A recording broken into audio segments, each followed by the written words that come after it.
Have you ever felt like your whole world was shaking at once? Mind overwhelmed, emotions loud, and nothing seems stable. Psalms 46 is for the moments where your outside world is chaotic and God is trying to teach your inside world how to be still. Welcome back to Verse to Life with Honey May Love, where we take the word and turn it into real life. Let's get it. Psalm 46. God is our refuge and strength, and every present help in trouble. Therefore we will not fear though the earth give way, and the mountains fall into the heart of the sea.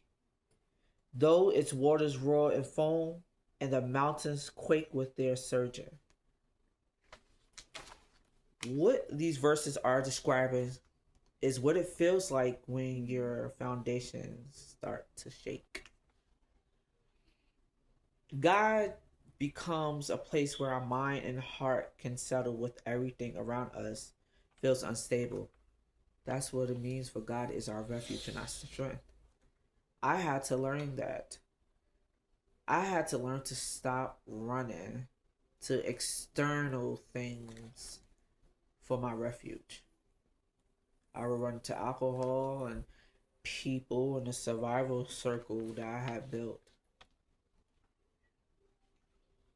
Because when my world started shifting and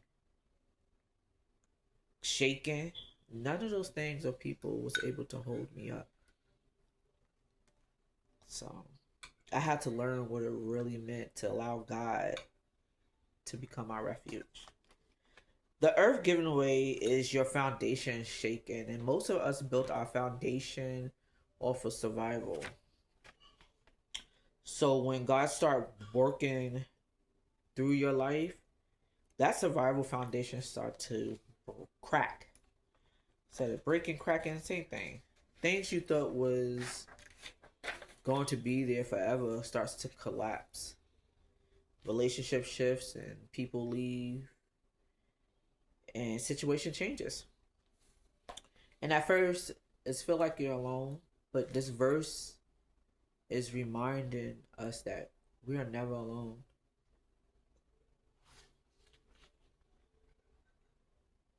Though the waters roar, this is describing chaos, and I had to learn something big here. When chaos started happening in my life, I had to stop running to false refuge, as I stated. My number one, being transparent, was alcohol. Alcohol numbed everything. And at one point, I knew that I needed to run to God. I knew deep down inside, but I was scared how my life would have been without alcohol. Being an introvert, I have a big heart, but I didn't like to be around a lot of people. And I thought if I didn't have that alcohol in my life, because it made me talk and interact, I thought I would be boring. And at the time,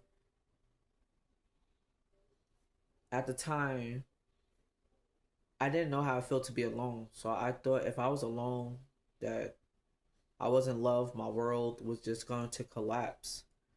My nervous system was built off of trauma and chaos. So I did not run to God. Um, and I did not accept my reality that this was happening. Once I accept my reality, because if you don't accept what's really happening to you, you will be living in Delulu land, pretending, acting like everything's all right, and you know it's not. I was there, and that it felt crappy.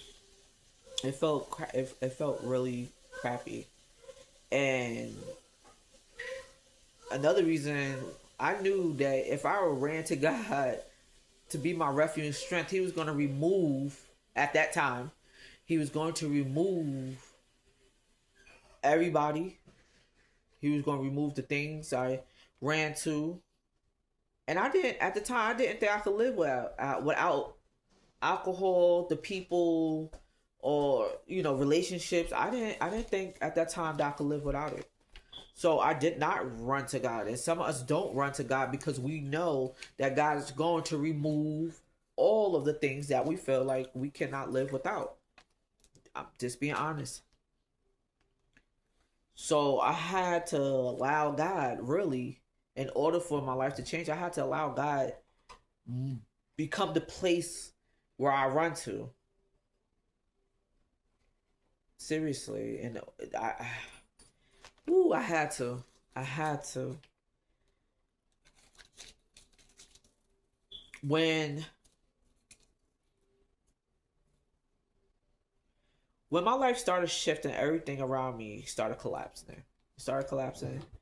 My relationship ended. My survival circle disappeared, and things I thought, like I said, was steady, wasn't so steady. And there was moments where I wanted to backtrack. My nervous system did not like the new path that we was on. And I wanted to react. I wanted to act on my emotions, but I had to learn how to sit still and allow God to remove me instead of reacting on my emotions and then regretting it later, or hopping back into the same loop over and over again.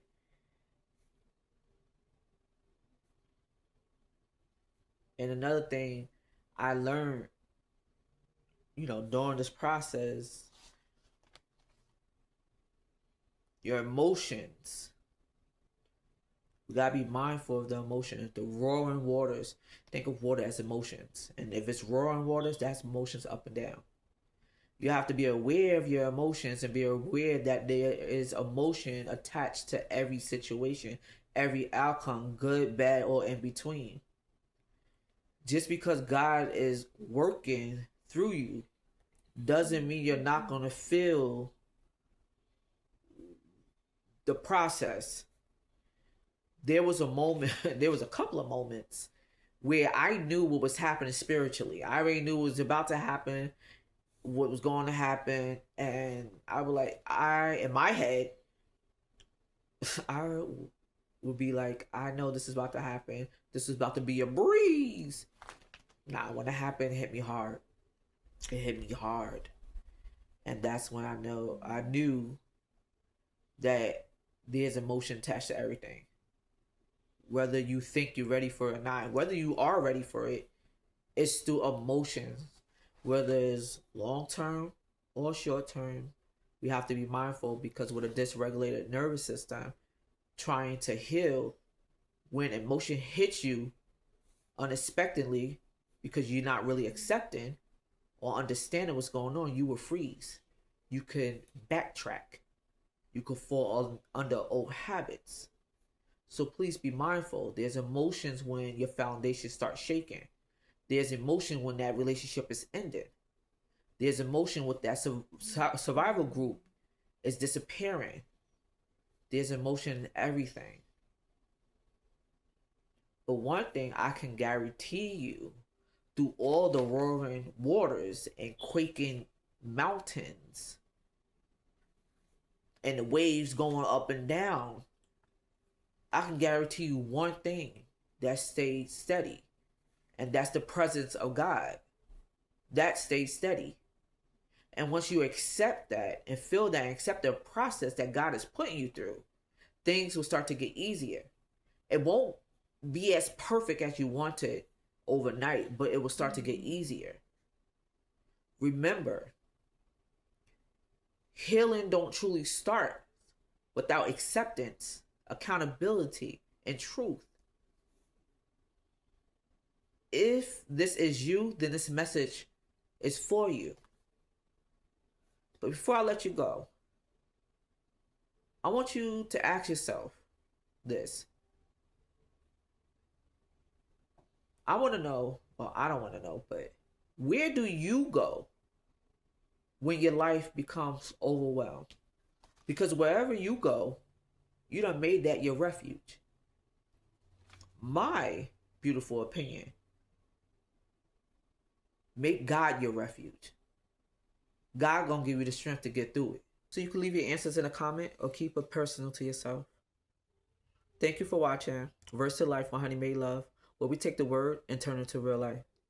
Gratitude and peace, love, and light.